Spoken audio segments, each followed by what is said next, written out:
Top quality और consistent performance के लिए सिर्फ सिल्वर पंप नाम याद रखना। જામનગરની વાત કરીએ અહીંયા પ્રદૂષણ મુદ્દે જીપીસીબીએ સપાટો બોલાવ્યો છે। પ્રદૂષણ ફેલાવતા ઔદ્યોગિક એકમો સામે કાર્યવાહી કરવામાં આવી છે। શંકર ટેકરી અને દરેડ વિસ્તારમાં તપાસ બાદ કાર્યવાહી કરાઈ। 9 એકમમાં તપાસ અને 3 એકમમાંથી પાણીના નમૂના લેવામાં આવ્યા।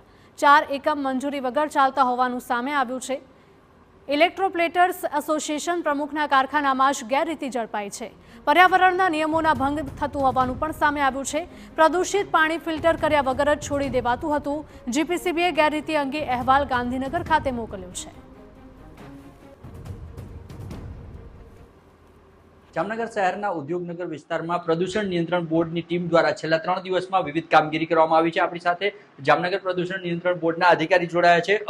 તેમની પાસેથી જાણશું હાલ છેલ્લા 3 દિવસમાં કયા પ્રકારની કામગીરી કરવામાં આવી છે અને કેટલા એકમો સામે કયા પ્રકારની કાર્યવાહી। ગુજરાત પ્રદૂષણ નિયંત્રણ બોર્ડ દ્વારા છેલ્લા 3 દિવસમાં હાલ 9 એકમોની મુલાકાત લેવામાં આવેલ છે।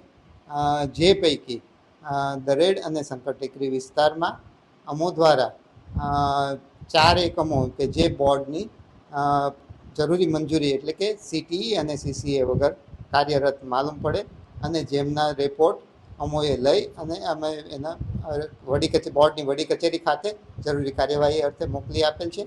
તેમજ એક એકમ કે જેણે બોર્ડની મંજૂરી મેળવેલ છે પરંતુ એમના દ્વારા એમનું ઔદ્યોગિક ગંદુ પાણી યોગ્ય રીતે નિકાલ કરવામાં ન આવતા અને તેઓ બાજુની એક કેનાલ મારફતે નિકાલ કરતા હતા, જેનો પણ અમારા દ્વારા સેમ્પલ લીધેલ છે અને એનો પણ અમારા દ્વારા અહેવાલ બોર્ડની વડી કચેરીએ જરૂરી કાર્યવાહી અર્થે મોકલી આપેલ છે।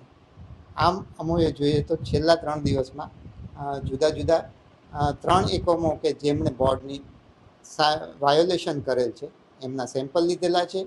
એ સિવાય કુલ 5 એકમો કે જેમણે કોઈને કોઈ વાયોલેશન કરેલું છે એમના રિપોર્ટ બોર્ડની વડી કચેરીએ મોકલી આપેલ છે।